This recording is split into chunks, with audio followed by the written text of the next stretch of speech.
The supermassive black hole in the center of our galaxy is constantly changing, or at least its accretion disk is. Big black holes, like the one in the Milky Way called Sagittarius A star, are often surrounded by a disk of material that's in the process of falling in. That material, which isn't in the black hole yet, just around it, can get moving really quickly, get really hot, and in that process release energy that we can observe. We famously have this image of the accretion disk from the Event Horizon Telescope, but new data just came out from JWST. JWST observed Sagittarius A star for more than 48 hours spread out over the course of a year, and they saw that the brightness from the accretion disk was constantly changing.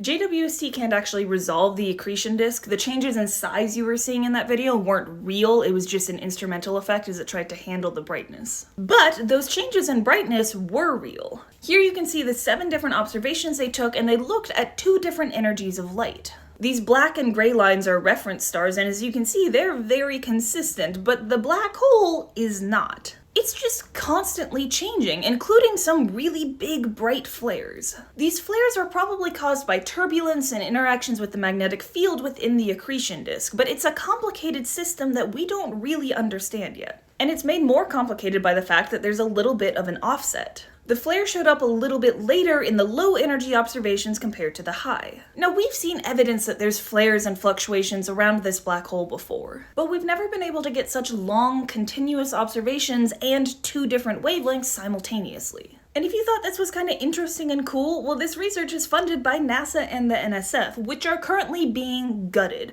So if you want to keep seeing really fun science happening in the US, maybe call your representatives and ask them to do something about the defunding and mass layoffs, because that would be great. Okay, bye.